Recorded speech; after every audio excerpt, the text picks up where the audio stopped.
我突然发现每个人头顶都有串数字，不仅仅是人，还有一些小动物。突然，一个头上挂着0.00001的小黄狗，下一秒就变成了小黄饼。我才知道那串数字代表生命倒计时。凭借这个能力，我都能吃到免费海鲜。比如现在我在摊位前已经站了2个半小时了，老板像盯贼一样看着我。这小子难道真是波龙的消费群体吗？别等下突然来一句我是学生送我吧，那可不行，你是出生都不行。老板，你不是说从来不卖死的波龙吗？这只死了。不可能，都是新鲜的，刚才还在动呢。尽管这样说着，但还是凑过去看了看，然后就看到一只斤重的波龙慢慢的往上浮动至水面。怎么不可能？我恰好时间点来的，可足足等了我2小时半呢。一只波龙288，现在死了一只，就相当于凭空亏了288。我他妈的，到底发生了什么？老板，一般死了的海鲜都是怎么处理的？肯定是丢掉啊，我们这里是有规定的，从来不卖死虾的。老板，我是学生，能不能？停，算你走运。这只波龙肯定是刚死，口感和新鲜的完全没区别。老板，你人真好，祝你长命87岁。拜拜。陈天回到家准备开门时，对门女高中女生也正在开门。我擦，0.05，还有1个小时，他要死在我隔壁吗？陈天愣在了原地，内心相当的纠结。他不是什么大英雄，但他也不能明知道对方会死而无动于衷。请问门口有个快递，快递员好像放错了，是你的吗？房间内依旧没有人回应。难道是作为独居女孩害怕不敢开门吗？但门上有猫眼，不至于看都不看一眼吧？不对，太安静了，安静的就像是里面没有人一样。你还好吗？邻居晚上进来了，再不回应我可是推门了。门开后传出的是一阵阵夹杂着炭火气味的烟雾，陈天被冲得一阵头晕，忍受着刺鼻的气味进入房间后，发现床上躺着个女孩，她双眼紧闭着，额头全是汗滴，真是自大。喂，醒醒，需要帮你叫救护车吗？不用了，谢谢。女孩头顶数字在出了房间后短暂的正常过，当她意识稍微清醒一些后，数字立马变成了0.05。自杀那么难受，今天就真的非死不可吗？再怎么样你也别当着自己的面死啊！女孩恍惚过后回过神来，晃晃悠悠的往自己房间里走着，步履决绝。我家饭好了，吃个饭怎么样？女孩只是摇了摇头，这次连张嘴回话都没了兴趣。有波龙。女孩停下了脚步，虽然还没有回头，但不知道为什么可以从背影中看出挣扎。这可不行，这样也太不客气了。女孩嘴上是说的这么扭捏，但她头上的数字突然变成了1。我勒个大豆，这是个什么玄幻波龙，还能加 HP 的？女孩端正的坐在小桌板前，紧张的抖动个不停。还真是个小美女，不都说颜值越高烦恼越少吗？这样的美少女都会自杀，到底是遇到什么事情了？稍等一下呀，龙虾还没熟。小桌板上已经摆放满了剩菜，主位留给了波士顿龙虾先生。你好，我叫不绝，你叫我不绝就行。我叫夏新瑶，你叫我夏新瑶就行。夏新瑶从来没吃过波龙，对于它的美味只能想象，可现在却没想到能在走之前吃上一口。趁热吧，别发呆了。不了，我不用这么多的。夏新瑶连忙道歉的摆手拒绝，结果一听啤酒顺势的送在了他手里。这是菠萝皮吗？没菠萝，纯皮。明天还要上课，喝这个不要紧的吗？这算什么？我们班晚自习的时候还有人在后面涮火锅呢。这种事情都有吗？班主任不管啊？就是班主任带的锅啊。11中跟想象中的不太一样啊，好歹也是一个省重点学校，校风也不至于这么散漫吧？每个学校都有拉胯的班级，我们班主任常常说我们是他教过最差的一个班呢。这样啊？夏新瑶虽然嘴上在感叹，但脑子里却在浮现在后排吃火锅的刺激感觉。吃饭吧，干杯！不觉举起喝的，打算好好的送上这位刚交的友人一程。眼前的一动不动啊！我突然发现邻居女孩头顶有串数字，起初以为18岁的我老眼昏花，直到我看到一个顶着0.0001的大黄，下一秒就变成了大黄饼，我才明白那串数字代表什么。想到2.5小时后再也看不到眼前漂亮的女孩，因此我毫不犹豫地拉她开会，想将其灌醉，看看这数字到底变不变。可没想到妹子竟直接咕噜咕噜地喝上一大口，然后女孩脸蛋就红了一片了。醉了？没有，就是有点苦，不过还挺凉爽的。嚯，自己吓自己！我就说哪有人喝一口啤酒就会醉的。不觉差点以为对面是一个段位极高的女孩，于是放心的开始吃起了波龙。看到不觉吃上一口后，夏新瑶也小心翼翼送进嘴一口虾肉，果然超级好吃，幸好在死之前吃了一次，不然该有多遗憾啊！干杯！干杯！尽管现在场景看起来十分温馨，但女孩头顶的数字竟只是变成了1而已。也就是说只有1天时间吗？让我想想，一个跟自己一样走读的学生，能够发生什么事情让他毫不犹豫的寻死呢？不觉，你经常一个人给自己做饭吗？对呀，不过只是晚餐，早餐、中餐学校有供应，而且便宜。那你厨艺好厉害啊，能把菜都做明白。做明白算厉害吗？不觉摇了摇头，有点不知所措。他并没有听出对方的委婉批评。要不你把钥匙给我一下，我明天给你准备一顿晚饭，你放学回来就能吃到了。不用担心，要是我会放在地毯下面的。是啊，我在502吃你做的饭，你在501自杀，到时候帽子叔叔一查全是你指纹，然后第二天新闻报道。本台为您报道，犯罪嫌疑人布某逼迫邻居为其每日烹饪食物，致其抑郁自杀。明天不聊，我一个朋友便秘的厉害，明天要跟他去吃华乐士，后天做吧。好啊。没想到夏新瑶想也没想，就这样直接笑着点头答应了，而数字也从1变成了2。啊，这样 HP 就加1了。不是，错了，后天也有点事，要不周5的晚上怎么样？夏新瑶稍微犹豫了一下后，最后还是点了点头答应。这家伙是铁了心想让我吃上一口晚饭，再让我上新闻啊？那么这是不是意味着只要这一顿饭自己没有吃上，他就不会去死？就像不给面马实现愿望，他就不会消失一样。可是周5是社团活动日，放学后我要去打羽毛球啊，要不周6。特么的，这顿饭原来也没这么重要，4天都等不起是吧？周五给我做饭吧。看着眼神中满是纠结，都快要到委屈的女孩，不觉也只能无奈的叹了叹气。3天，这3天的时间足够骗他10回，不是，是足够去了解他了。你是不是已经几天没去学校了？我都没在公寓附近碰到你。请假好些天了。那明天要不要一起上学？我记得11中跟4中好像在一条线上吧？不了，再请假几天吧。那行，以后有机会就一起呗。我还要在地铁上补作业，还能请教一下你。话题始终没办法展开，所以2人就单纯的变成了安静的吃吃喝喝。当2人最后干杯之后，夏新瑶忍不住打了个很轻的酒嗝。不好意思，平时不怎么喝。就这水平，搁我们山东，你得和狗坐一桌。看着眼前这个眼神有些摇晃，头顶还带着数字3的女孩，不觉心里好难受。绝症的人就不了，他不听我的；没牵绳的阿黄就不了，他被秒得太快。就连自杀的人也救不了，他赴死的决心比自己救他的决心还要坚定。于是不觉开始运气，准备使出传说中的那一招。夏新瑶，又不是军训，没必要搁这里初恋。你叫我是？其实我喜欢你很久了，能跟我谈个恋爱吗？等了很久也没听到对方的回答，不觉忍不住抬头看向对方。数字3，纹丝不动。七旬大爷每天清晨都要用肚皮撞树，每撞一次头顶的数字就会增加0.1。当他撞到100次后，脸色居然肉眼可见的变得红润一分。看到这一幕的我被惊得目瞪口呆，只因我知道他头顶数字代表着一个人存活天数，数字增加代表大爷真的变年轻了。房东大爷今年都快70了，还有10年的寿命，这撞树好像还真的能增加寿命。看到自己房客在发呆，晨练的大爷停止了锻炼。小觉啊，今天这么早就去上学啊？大爷，我是特地来问你一件事的。你知道我对门那个姑娘是哪人吗？大爷凑过来，一脸姨母笑。怎么看上人家了？你小子还挺有眼光，那姑娘长得真漂亮啊。是好看。不觉其实对那女孩并没有感觉，一切都是为了弄清楚女孩头顶数字为什么只有3，因此不得不忍受房东大爷的调侃。好像是荆南省的，是他爸送过来的，他们那边的口音好有意思。嘿嘿，他爸爸妈妈都在外地啊？对呀，好像是一个姑姑在这边当老师，他就到这边读了。那大爷，你有他姑姑的联系方式吗？都到这一步了。是啊，想了解一下荆南那边的彩礼钱，好回去告诉我爸攒钱。那我把电话给你。对，是这个下方。谢谢大爷，我存一下。你现在要给他打吗？你要跟他说什么？大爷，我要去学校了，回头再聊哈。甩开大爷后，不觉立刻往学校赶，同时迫不及待地拨打这个号码。昨天表白他妈的拒绝我就算了，数字也不变一下，非要让我被帽子叔叔关爱是吧？得问问他家里人了解情况了。遐想间，电话正好接通。喂，姑姑啊。啊，你打错了吧？没有，阿姨你好，我是夏新瑶的同学。你是他同学，那你叫我姑姑干嘛？同学，怎么是你给我打电话？新瑶怎么了？她还好吧？女人语气很急，并没有追究称呼的问题。她几天没有去学校，我跟她住的就很近，所以找学校老师问了一下阿姨你的电话，想问一下情况。新瑶现在怎么了？她在哪？我今天还见到了夏新瑶，她状态很差，看起来魂不守舍。你遇到了她吗？那你能跟她说一下，让她去姑姑家吗？这孩子我很担心，她性格从小就内向。请问一下，她荆南老家那边是不是发生了什么？半晌后，那边才回答，伴随着抽泣声。上个星期，她爸妈遇到了山体滑坡。第一句就听得不觉心口一紧。新瑶是独生女，老家那边要办葬礼，她必须要回去。但这孩子听到消息后就挂断了电话。前几天来找她，说哪儿都不想去。我现在也很担心她的状态。好的，姑姑，你放心，我会开导她的。不觉现在心情十分沉重，比想象中还要绝望的故事。山体滑坡，父母双亡，何以解忧？唯有自杀。另一边，夏新瑶从床上醒来，满脸泪痕。昨天她做了个爸妈在医院的梦，医生说2个人需要住院很久，可醒来后才明白哪有这么幸福的结果。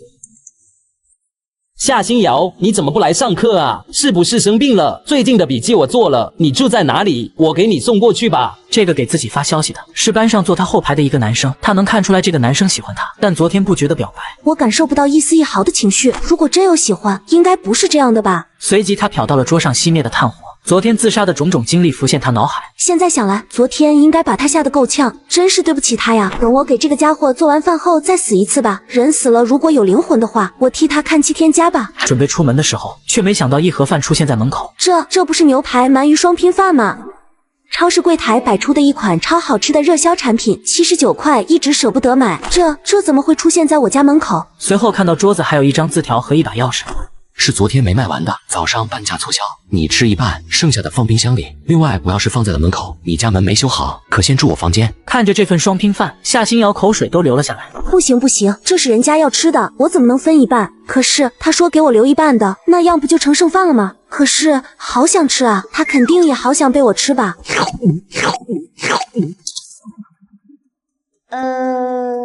随后夏新瑶想到了一个绝妙主意，用剩下的一些吃喝凑着做了一盒饭菜，趁在上午最后一节课之前把饭送到学校吧。当他出现这个想法之后，头上的数字也变成了2。有很多宝子反映说想提前看小说，而之前那个链接找不到，现在起点读书你能看小说了，在左下角起点读书搜，数字不绝一样可以找到。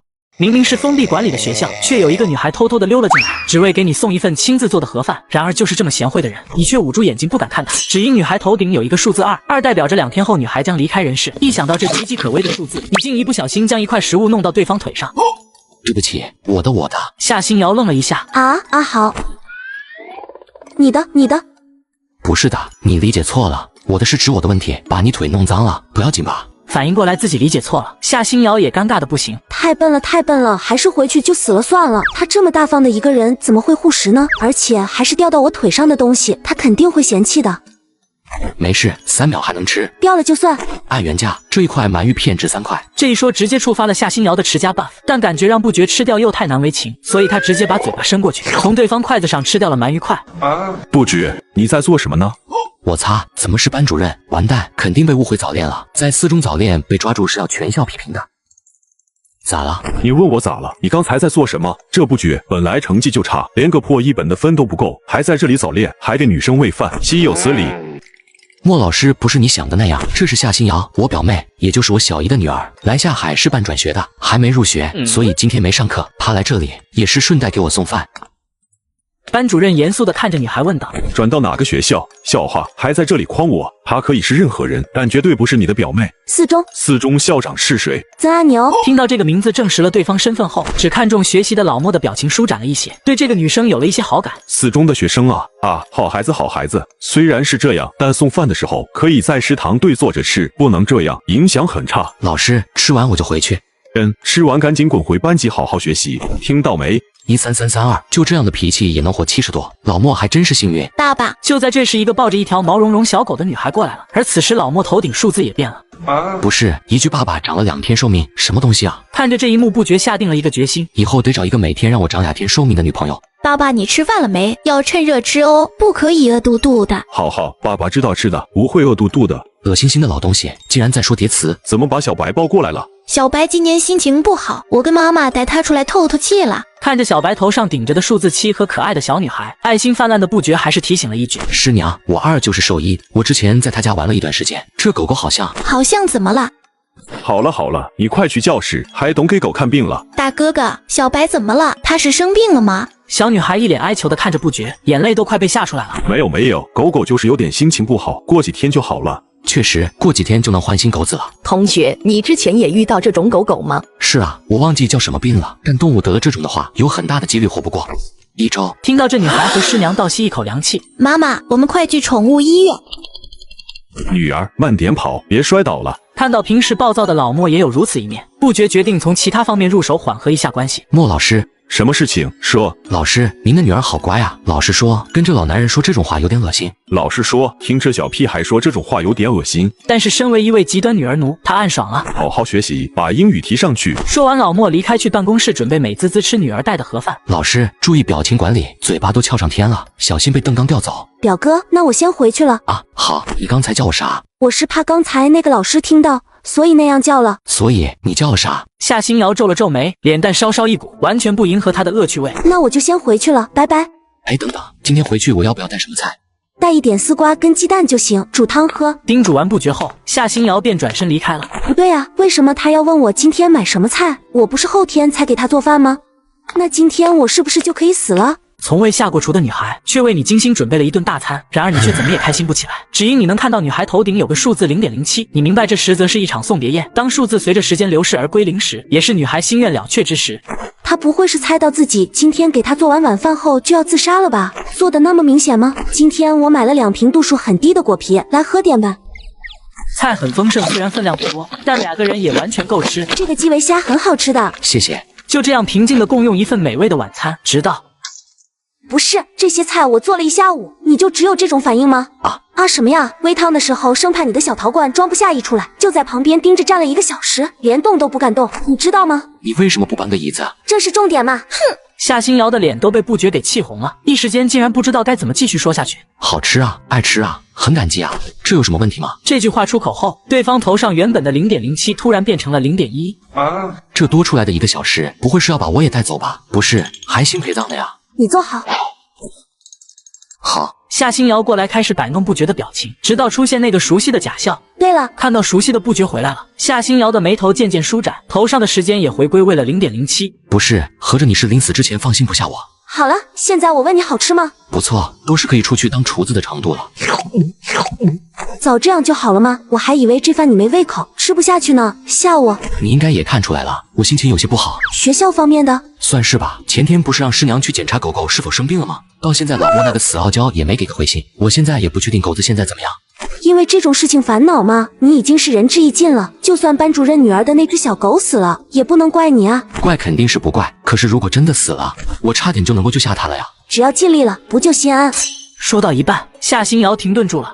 不是，他这是在点我吗？那天从毒气里救下了自己，今夜自己又在他隔壁寻死，不行，我不能这么自私，要换一个地方离开这个世界，这样在他记忆里我也只是搬家了。不觉，我明天就要回家里，转到老家那边的学校了，早上6点的票就来不及道别了。不觉感觉事情有点蹊跷，于是仔细看了看女孩头顶的数字0.2，时间又有改变了，这下是5个小时，也就是说在深夜时他会悄咪咪的离开，然后悄咪咪的嘎掉，确实有点仓促。今晚你有没有跟我做点什么的打算？别误会，因为明天周末我也没事，所以稍微熬点夜也可以。既然你说明天来不及送别，那就今晚好好道别吧。那个，可是我明天早上要赶车，不能熬夜呀。新瑶同学，你现在还年轻，克服一下吧。可是今天晚上要做什么呀？不知道，没有跟女孩子道别的经历。夏新瑶倒是不着急自杀，毕竟这种事情对场地要求并不高，但早知道今晚还有告别仪式，就留2杯奶茶的钱了。我还有花呗可以用啊。虽然带着债务死很不负责任，但这点欠款应该不会影响那些大老板的资金吧？快走吧，别发呆了。我知道有一处小树林，景色非常的漂亮，而且基本不会有什么路人，我带你去见识一下。夜深了，我却不敢睡觉，只因我能看到同学头顶有个数字0.02。当数字归零，也是女孩离开之时。为了不给自己留下阴影，所以我拉着她来到湖边谈心。可没想到，正当我快成功时，湖面突然出现一个模糊的身影。诡异的一幕吓得女孩瑟瑟发抖。那应该是一个人吧？不觉看向那个模糊的黑影，头顶有数字0.01。这确实是一个人，快救人！他好像溺水了还是什么？等等，你冷静一下。然而下一刻，女人受到惊吓，脚下一滑，血流倒在河里，开始拼命挣扎。对方头上的数字也变成0.005。操，还帮到忙了！想都没想，不觉就准备下水救人，然后突然就感觉到一股阻力，回头一看，发现是夏新瑶紧紧地拉住了自己。报警就行了，你自己别去救人啊！可是他溺水的人会拽你的，你又不是专业的，这个时候下去太危险了，不要去，还是不要去了，出事了，你的父母会伤心的。你说的对，我的确不是什么专业的，但是这个女人只剩下7分钟就死了，报警肯定是来不及。她都是寻死的人了，而你对生活有光明的期待。可是见死不救总归是，没有人说要见死不救。心无茫然的夏新瑶缓缓转过身，往河里走去，步履决绝。0.002，我操！你给我回来！你们俩要是出事，我怎么跟帽子叔叔解释？大晚上的突然就没了2个人，我说跟我没关系，你觉得他们信吗？这样，我在这里看看能不能找个树枝绳子什么的，你去公路上拦车摇人。这样吗？那好，那你不要冲动冒险。有人落水了，麻烦你帮个忙救一下。夏新瑶好不容易叫停一辆小车，但对方听到了自己的话后，立马一脚油门，紧张地逃走了。讨厌鬼，真是的，本来这条路上车就少，下一次什么时候才能拦住？但突然他想到了什么，立马回到之前的小池塘，然后就看到一个浑身湿漉的男孩，还有地上的女人。新瑶同学，快叫帽子叔叔。好。0.005，寿命又回涨了一些，应该是没有更多水呛到喉咙的原因，得采取急救措施了。帽子叔叔吗？这里有人溺水了，地址是……那我在路边等你们。想到不觉在短短几天救了2个寻死的人，夏新瑶突然陷入了深深自责。我真讨厌，死了肯定会让他难受吧？明明不想给任何人添麻烦，但却变成了那种最麻烦的人。早知道就不该嘴馋吃那半只波龙了。不到5分钟，帽子叔叔和救护人员就赶来了。是你报的警吗？跟我来吧。当众人来到事故现场时，个个都惊得目瞪口呆。只见一个女人指着男人在骂什么渣男，什么闺蜜肚子大什么的。别误会啊，我把他救起来之后就这样了。没事，看得出来你跟他没关系。怎么看出来的？正主在这里吧？而此时夏新瑶正无语地抿着嘴，眼神里满是对那个女人的鄙夷。不要分开，这小哥哥好帅的，还救了我，别把我跟小哥哥分开啊！呜呜呜！女人还在纠缠，2个护士上手都拽不动。好了好了，先去医院吧，不要再破坏人家感情了。听到帽子叔叔的话，女人终于不敢继续发疯了。小伙子，报一下身份信息，哪个学校的？11中2年级18班。啊不，警察同志，你问这个是做什么呀？这事情没必要让学校知道啊。你小子跟女同学不要在外面待得太晚，早点回去吧。好，马上就走。处理完之后，帽子叔叔就离开了，而夏新瑶却开始生气了。明明答应我不擅自下河的，还是去救人了。我很想答应你的，可他头上数字都快归0了，我感觉他坚持不了太久。什么数字啊？没什么。不觉能看到别人头顶寿命是他的秘密。就算你救了他，你能够保证他不再自杀吗？夏新瑶带入自己之后，替不觉感到不值。19354，不仅不自杀，还能活到80多。为什么？他知道自杀有多难受，就不会再自杀了。不会再自杀了吧？不会啊，你不是说了吗？说到一半，夏新瑶才意识到对面是在问自己。我突然发现每个人头顶都有串数字，不仅仅是人，还有一些小动物。突然一个头上挂着0.00001的小黄狗，下一秒就变成了小黄笔。我才知道那串数字代表生命倒计时。凭借这个能力，我看到了个头顶着0.2的女孩。我猜到她会半夜偷偷离开然后消失，于是我厚着脸皮约她来小池塘散心，却无意救了个落水的女人。借此氛围，我决定和她说开了谈判。不会再自杀了吧？不会。你不会是在骗我吧？你刚才不也在骗我吗？无法正面回答的夏新瑶将脸侧到了一边，不敢再去看不觉。我一直想问问你怎么了，但又不敢问，怕触及到你的伤心处。这2天接触后，发现你还是能够哄开心的啊，不对，也不是哄，就是遇到开心的事情还是会开心的，所以只是不能记起来，对吧？是啊，只要不让我记起来父母没有倒在泥石流，只要让我忘记了这件事情，可是这种事情怎么能够永远遗忘呢？夏新瑶用力地擦掉眼眶的泪，但没想到眼泪越擦越多，脸已经哭得不能示人，所以她直接背过身离开。不觉看到有戏也快步跟了上去。不要跟着我呀！夏新瑶感觉到了身后有人跟着，所以边哭嚎边哭诉，而不觉也停下了脚步。不知不觉对方头上的数字变了，是一个很长的数字。原来是将坏的情绪发泄出来就好了呀。那自己这几天做的有必要吗？不是，你真的没有跟过来啊？夏新瑶回过头，发现不觉真的听了自己话后，哭得更可怜了，哭腔都嘶哑了。再哭脸会哭丑的哦。天上的2颗星星也看着你，他们希望你开心快乐。你是怎么知道的？跟姑姑打了个电话知道的。姑姑，你给我姑姑打电话了？你在室内烧炭的第2天，我就找楼下日常锻炼的大爷要了你姑姑的电话，然后询问了一些状况，他也把你老家发生的事情告诉了我。他不知道我是你邻居，我是以你同学的身份打过去的。那他肯定以后要问的，那该怎么办？他为人很严肃的。啊，你如果不害怕的话，我就把这件事情告诉他了，不然如果发现你在骗他的话，其实不是我同学的话，他可能会多想。那你咋跟他说？我邻居的一个好朋友救过我的命。千万别，你自杀的事情千万别说，会让大人担心的。那我就说，姑姑，这是不觉，你可以叫他不觉。